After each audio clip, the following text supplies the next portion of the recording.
ಪ್ರಶ್ನೆ, ನೀವಾಗೆ ಸ್ವಯಂ ಪ್ರೇರಿತರಾಗಿ ಮಾಡ್ತಿರೋ ಪ್ರವಾಸನ ಇದು ಅಥವಾ ಹಿಂಗೆ ಯತ್ನಾಳ್ ಅವ್ರ ವಿರುದ್ಧವಾಗಿ ನಮ್ದು ಒಂದಿರ್ಲಿ ಶಕ್ತಿ ಪ್ರದರ್ಶನ ಅಂತ ಹೇಳಿ ಹಿಂದೆ ಯಾರು ಹೇಳಿ ಕಳಿಸ್ತಾ ಇದ್ದಾರೆ ನಿಮ್ಗೆ? ಈಗ ಅವರು ರಾಜ್ಯ ಜನರಿಗೆ ಪ್ರಶ್ನಾರ್ಥಕ ಚಿಹ್ನೆಯನ್ನು ಮೂಡಿಸಿರಿ. ನಮ್ಮ ಜೊತೆಗೆ ಕೇಂದ್ರದ ಸಚಿವರಾದರೆ, ರಾಷ್ಟ್ರೀಯ ನಾಯಕರಾದರೆ ಅಂತ ಹೇಳಿ ಜನರಿಗೆ ಅನುಮಾನ ಬರೋ ರೀತಿಯಲ್ಲಿ ಮಾತಾಡ್ತಾರೆ. ನಾವು ಹೇಳ್ತೀವಿ, ನಮಗೆ ಯಾವುದೇ ನಾಯಕರು ನಾವು ಅನುಮತಿ ಪಡೆದಿಲ್ಲ. ಹಿಂಗೆ ಎಲ್ಲೋ ಒಂದ್ ಕಡೆ ಪಕ್ಷದ ಒಳಗೆ ವಿಜೇಂದ್ರ ಅವ್ರ ನಾಯಕತ್ವ ಬಂದ ಮೇಲೆ ಹಿಂದುತ್ವದ ನಾಯಕತ್ವದ ಗುಣ ಇದ್ದವರಿಗೆ ಸೈಡ್ ಲೈನ್ ಮಾಡೋ ಪ್ರಯತ್ನ ಮಾಡ್ಲಾಗ್ತಿದೆ, ಆರೋಪ ಇದೆ. CT ರವಿ ಅವರನ್ನ ಸೈಡ್ ಲೈನ್ ಮಾಡಿಲ್ಲ. ಅವರು ರಾಷ್ಟ್ರೀಯ ಪ್ರಧಾನ ಕಾರ್ಯದರ್ಶಿಗಳಾಗಿ ರಾಜ್ಯ ಯುವ ಮೋರ್ಚಾ ಅಧ್ಯಕ್ಷ ಒಳ್ಳೆ ಕೆಲಸ ಮಾಡಿ ಸಂಘಟನೆ ಮಾಡಿದ್ದಾರೆ. ಅವ್ರಿಗೆ ಯಾವುದೋ ಕಾರಣಕ್ಕೆ ಅವ್ರಿಗೆ ಚುನಾವಣೆಯಲ್ಲಿ ಹಿನ್ನಡೆ ಆಯಿತು. ವಿಧಾನ ಪರಿಷತ್ ಸದಸ್ಯರು ಮಾಡಿದ್ದಾರೆ. ಮತ್ತು ಮೈಸೂರು ಹೆಸರು ಹೇಳಿದ್ರಿ, ನಾನು ಅವ್ರ ಹೆಸರು ಹೇಳಲ್ಲ. ಅವ್ರಿಗೆ ಟಿಕೆಟ್ ಯಾಕೆ ಸಿಗಿಲ್ಲ? ಅವರು ಎಲ್ಲರಿಗೂ ಗೊತ್ತಿದೆ, ಮಾಧ್ಯಮದವ್ರಿಗೆ ಗೊತ್ತಿದೆ. ಸ್ವಯಂಕೃತ ಅಪರಾಧ, ಅವರ ತಪ್ಪುಗಳಿಂದ ಟಿಕೆಟ್ ವಂಚಿತರಾದರು. ಮಹಾರಾಜ ಸಿಕ್ಮಾಲ್ ಗೌರವದಿಂದ ಕೆಲಸ ಮಾಡೋಕೆ ದಾರಿಲಿ ಬೀದಿಲಿ ಮಾತಾಡಿದ್ರಿ. ಈಗ ಭಾರಿ ಹಿಂದುತ್ವ ಮುಖೋಡ. ಹಂಗ ನಾವ್ಯಾರು ಹಿಂದುತ್ವ ಇಲ್ಲ ನಮ್ಮ ಮೈಯಲ್ಲಿ. ನಾನು ನೋಡ್ರಿ, ನೇರವಾಗಿ 2019 ಪೌರತ್ವ ಕಾನೂನು ತರಬೇಕಂದಾಗ ಹೊನ್ನಾಳಿಲಿ ನನ್ನ ಸಭೆಯಲ್ಲಿ ನೇರವಾಗಿ ನನಗೆ ಹಿಂದೂಗಳ ಮತಗಳು ಸಾಕು, ಮುಸಲ್ಮಾನರ ಮತಗಳು ಬೇಡ ನೇರವಾಗಿ ಹೇಳಿದಾಗ ನನ್ನ ಮೇಲೆ 16 ಕೇಸ್ ಹಾಕ್ಯಾರೆ. ಅಲ್ಪಸಂಖ್ಯಾತ ಸಂಘಟನೆಗಳು ದಾವಣಗೆರೆ, ಚನ್ನಗಿರಿ, ಹೊನ್ನಾಳಿ, ನಲ್ಲೂರು ಎಲ್ಲ ಕಡೆ ಕೇಸ್ ಹಾಕ್ಯಾರೆ.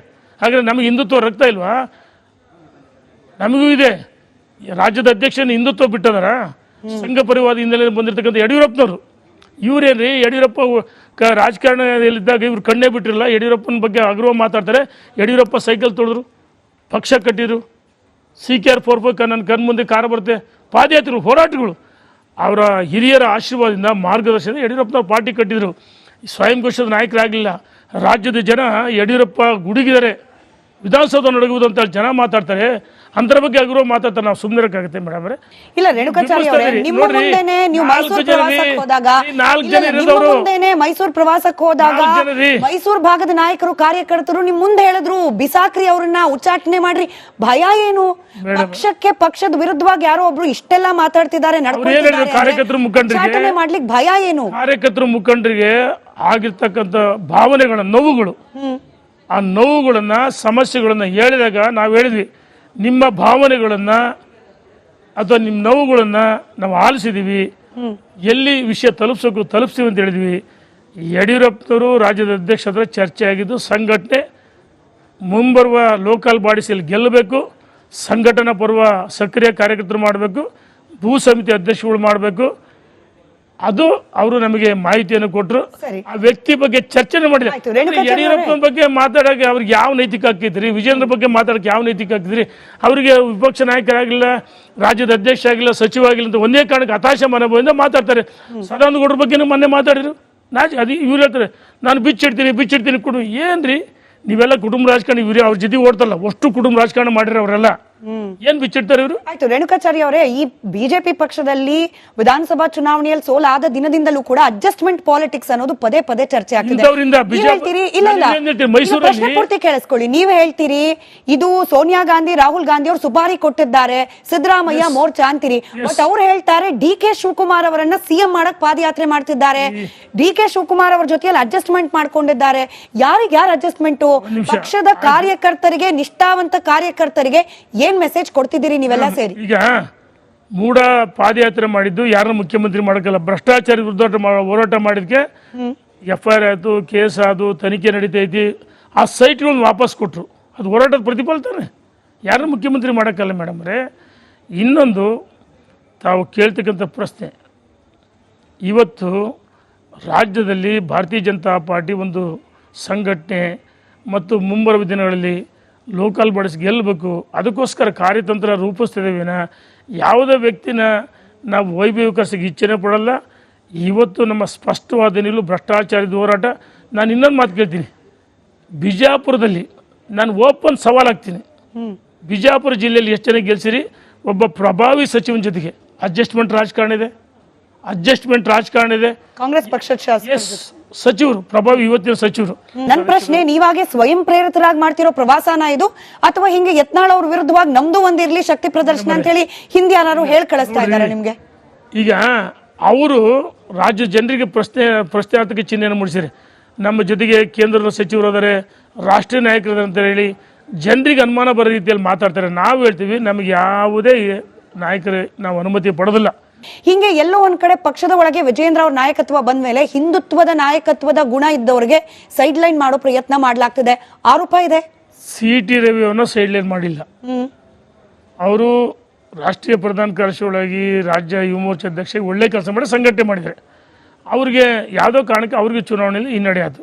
ವಿಧಾನ ಪರಿಷತ್ ಸದಸ್ಯರು ಮಾಡಿದ್ದಾರೆ. ಮತ್ತು ಮೈಸೂರು ಹೆಸರು ಹೇಳಿದ್ರಿ, ನಾನು ಅವ್ರ ಹೆಸರು ಹೇಳಲ್ಲ. ಅವ್ರಿಗೆ ಟಿಕೆಟ್ ಯಾಕೆ ಸಿಗಿಲ್ಲ? ಅವರು ಎಲ್ಲರಿಗೂ ಗೊತ್ತಿದೆ, ಮಾಧ್ಯಮದವ್ರಿಗೆ ಗೊತ್ತಿದೆ. ಟಿಕೆಟ್ ಕೇಳಿದ್ರೆ ಲೋಕಸಭೆಯಲ್ಲಿ ರೇಣುಕಾಚಾರ್ಯ ಅವರೇ, ನಿಮ್ಗೂ ಸಿಗ್ಲಿಲ್ಲ ಟಿಕೆಟ್. ಸ್ವಯಂಕೃತ ಅಪರಾಧ. ಅವರ ತಪ್ಪುಗಳಿಂದ ಟಿಕೆಟ್ ವಂಚಿತರಾದರು. ಮಹಾರಾಜ ಸಿಕ್ಮಾಲ್ ಗೌರವದಿಂದ ಕೆಲಸ ಮಾಡೋಕೆ ದಾರಿಲಿ ಬೀದಿಲಿ ಮಾತಾಡಿದ್ರಿ. ಈಗ ಭಾರಿ ಹಿಂದುತ್ವ ಮುಖೋಡ. ಹಂಗ ನಾವ್ಯಾರು ಹಿಂದುತ್ವ ಇಲ್ಲ ನಮ್ಮ ಮೈಯಲ್ಲಿ. ನಾನು ನೋಡ್ರಿ, ನೇರವಾಗಿ 2019 ಪೌರತ್ವ ಕಾನೂನು ತರಬೇಕಂದಾಗ ಹೊನ್ನಾಳಿಲಿ ನನ್ನ ಸಭೆಯಲ್ಲಿ ನೇರವಾಗಿ ನನಗೆ ಹಿಂದೂಗಳ ಮತಗಳು ಸಾಕು, ಮುಸಲ್ಮಾನರ ಮತಗಳು ಬೇಡ ನೇರವಾಗಿ ಹೇಳಿದಾಗ ನನ್ನ ಮೇಲೆ 16 ಕೇಸ್ ಹಾಕ್ಯಾರೆ. ಅಲ್ಪಸಂಖ್ಯಾತ ಸಂಘಟನೆಗಳು ದಾವಣಗೆರೆ, ಚನ್ನಗಿರಿ, ಹೊನ್ನಾಳಿ, ನಲ್ಲೂರು ಎಲ್ಲ ಕಡೆ ಕೇಸ್ ಹಾಕ್ಯಾರೆ. ಹಾಗಾದ್ರೆ ನಮಗೆ ಹಿಂದುತ್ವ ರಕ್ತ ಇಲ್ವಾ? ನಮಗೂ ಇದೆ. ರಾಜ್ಯದ ಅಧ್ಯಕ್ಷನ ಹಿಂದುತ್ವ ಬಿಟ್ಟದಾರ? ಸಂಘ ಪರಿವಾದ ಹಿನ್ನೆಲೆ ಬಂದಿರತಕ್ಕಂಥ ಯಡಿಯೂರಪ್ಪನವರು ಇವರೇನ್ರಿ? ಯಡಿಯೂರಪ್ಪ ರಾಜಕಾರಣದಲ್ಲಿದ್ದಾಗ ಇವ್ರು ಕಣ್ಣೇ ಬಿಟ್ಟಿರಲ್ಲ. ಯಡಿಯೂರಪ್ಪನ ಬಗ್ಗೆ ಅಗೌರವ ಮಾತಾಡ್ತಾರೆ. ಯಡಿಯೂರಪ್ಪ ಸೈಕಲ್ ತೊಳೆದ್ರು, ಪಕ್ಷ ಕಟ್ಟಿದ್ರು, CKR 4 ನನ್ನ ಕಣ್ಮುಂದೆ ಕಾರ ಬರುತ್ತೆ. ಪಾದಯಾತ್ರೆಗಳು, ಹೋರಾಟಗಳು, ಅವರ ಹಿರಿಯರ ಆಶೀರ್ವಾದದಿಂದ ಮಾರ್ಗದರ್ಶನದಿಂದ ಯಡಿಯೂರಪ್ಪನವ್ರು ಪಾರ್ಟಿ ಕಟ್ಟಿದ್ರು. ಸ್ವಯಂ ಘೋಷಿತ ನಾಯಕರಾಗಲಿಲ್ಲ. ರಾಜ್ಯದ ಜನ ಯಡಿಯೂರಪ್ಪ ಗುಡುಗಿದರೆ ವಿಧಾನಸೌಧ ನಡಗುವುದು ಅಂತ ಜನ ಮಾತಾಡ್ತಾರೆ. ಅಂತರ ಬಗ್ಗೆ ಅಗೌರವ ಮಾತಾಡ್ತಾರೆ. ನಾವು ಸುಮ್ಮನೆ ಇರಕ್ಕಾಗುತ್ತೆ ಮೇಡಮ್ ಅವರೇ? ಇಲ್ಲ, ರೇಣುಕಾಚಾರ್ಯ ಅವರೇ, ನಿಮ್ಮ ಮುಂದೆನೆ ನೀವು ಮೈಸೂರು ಪ್ರವಾಸಕ್ಕೆ ಹೋದಾಗ, ಮೈಸೂರು ಪ್ರವಾಸಕ್ಕೆ ಹೋದಾಗ ಮೈಸೂರು ಭಾಗದ ನಾಯಕರು, ಕಾರ್ಯಕರ್ತರು ನಿಮ್ ಮುಂದೆ ಹೇಳಿದ್ರು ಬಿಸಾಕ್ರಿ ಅವ್ರನ್ನ, ಉಚ್ಚಾಟನೆ ಮಾಡ್ರಿ. ಭಯ ಏನು? ಪಕ್ಷಕ್ಕೆ ಪಕ್ಷದ ವಿರುದ್ಧವಾಗಿ ಯಾರೋ ಒಬ್ರು ಇಷ್ಟೆಲ್ಲ ಮಾತಾಡ್ತಿದ್ದಾರೆ, ಕಾರ್ಯಕರ್ತರು ಮುಖಂಡರಿಗೆ ಮಾಡ್ಲಿಕ್ಕೆ ಭಯ ಏನು? ಕಾರ್ಯಕರ್ತರು ಮುಖಂಡರಿಗೆ ಆಗಿರ್ತಕ್ಕಂಥ ಭಾವನೆಗಳ ನೋವುಗಳು, ಆ ನೋವುಗಳನ್ನ, ಸಮಸ್ಯೆಗಳನ್ನ ಹೇಳಿದಾಗ ನಾವು ಹೇಳಿದ್ವಿ, ನಿಮ್ಮ ಭಾವನೆಗಳನ್ನ ಅಥವಾ ನಿಮ್ಮ ನೋವುಗಳನ್ನ ನಾವು ಆಲಿಸಿದೀವಿ, ಎಲ್ಲಿ ವಿಷಯ ತಲುಪಿಸ್ತೀವಿ ಅಂತ ಹೇಳಿದ್ವಿ. ಯಡಿಯೂರಪ್ಪನವರು ರಾಜ್ಯದ ಅಧ್ಯಕ್ಷ ಹತ್ರ ಚರ್ಚೆ ಆಗಿದ್ದು, ಸಂಘಟನೆ ಮುಂಬರುವ ಲೋಕಲ್ ಬಾಡೀಸಲ್ಲಿ ಗೆಲ್ಲಬೇಕು, ಸಂಘಟನಾ ಪರ್ವ ಸಕ್ರಿಯ ಕಾರ್ಯಕರ್ತರು ಮಾಡಬೇಕು, ಭೂ ಸಮಿತಿ ಅಧ್ಯಕ್ಷಗಳು ಮಾಡಬೇಕು. ಅದು ಅವರು ನಮಗೆ ಮಾಹಿತಿಯನ್ನು ಕೊಟ್ಟರು. ಆ ವ್ಯಕ್ತಿ ಬಗ್ಗೆ ಚರ್ಚೆ ಮಾಡಿಲ್ಲ. ಯಡಿಯೂರಪ್ಪನ ಬಗ್ಗೆ ಮಾತಾಡೋಕೆ ಅವ್ರಿಗೆ ಯಾವ ನೈತಿಕ ಹಾಕಿದ್ರಿ? ವಿಜೇಂದ್ರ ಬಗ್ಗೆ ಮಾತಾಡೋಕೆ ಯಾವ ನೈತಿಕ ಹಾಕಿದ್ರಿ? ಅವರಿಗೆ ವಿಪಕ್ಷ ನಾಯಕರಾಗಿಲ್ಲ, ರಾಜ್ಯದ ಅಧ್ಯಕ್ಷ ಆಗಿಲ್ಲ, ಸಚಿವ ಆಗಿಲ್ಲ ಅಂತ ಒಂದೇ ಕಾರಣಕ್ಕೆ ಹತಾಶ ಮನೋಭಾವದಿಂದ ಮಾತಾಡ್ತಾರೆ. ಸದಾನಂದ ಗೌಡ್ರ ಬಗ್ಗೆ ಮೊನ್ನೆ ಮಾತಾಡಿದ್ರು. ಅದು ಇವ್ರು ಹೇಳ್ತಾರೆ, ನಾನು ಬಿಚ್ಚಿಡ್ತೀನಿ ಕುಟುಂಬ. ಏನ್ರಿ ನೀವೆಲ್ಲ ಕುಟುಂಬ ರಾಜಕಾರಣ? ಇವ್ರಿ ಅವ್ರ ಜೊತೆ ಓಡ್ತಲ್ಲ, ಅಷ್ಟು ಕುಟುಂಬ ರಾಜಕಾರಣ ಮಾಡಿರ ಅವರೆಲ್ಲ. ಏನ್ ಬಿಚ್ಚಿಡ್ತಾರೆ ಇವರು? ಆಯ್ತು ರೇಣುಕಾಚಾರ್ಯ ಅವರೇ, ಈ ಬಿಜೆಪಿ ಪಕ್ಷದಲ್ಲಿ ವಿಧಾನಸಭಾ ಚುನಾವಣೆಯಲ್ಲಿ ಸೋಲಾದ ದಿನದಿಂದಲೂ ಕೂಡ ಅಡ್ಜಸ್ಟ್ಮೆಂಟ್ ಪಾಲಿಟಿಕ್ಸ್ ಅನ್ನೋದು ಪದೇ ಪದೇ ಚರ್ಚೆ ಆಗ್ತಿದೆ.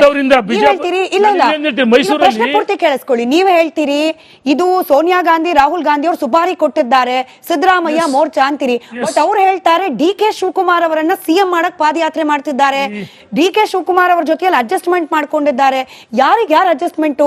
ಪಕ್ಷದ ಕಾರ್ಯಕರ್ತರಿಗೆ, ನಿಷ್ಠಾವಂತ ಕಾರ್ಯಕರ್ತರಿಗೆ ಏನ್ ಮೆಸೇಜ್ ಕೊಡ್ತಿದ್ದೀರಿ ನೀವೆಲ್ಲ ಸೇರಿ? ಈಗ ಮೂಡ ಪಾದಯಾತ್ರೆ ಮಾಡಿದ್ದು ಯಾರನ್ನ ಮುಖ್ಯಮಂತ್ರಿ ಮಾಡಕ್ಕಲ್ಲ, ಭ್ರಷ್ಟಾಚಾರ ವಿರುದ್ಧ ಹೋರಾಟ ಮಾಡಿದ್ಕೆ FIR ಆಯ್ತು, ಕೇಸ್ ಆದು, ತನಿಖೆ ನಡೀತೈತಿ.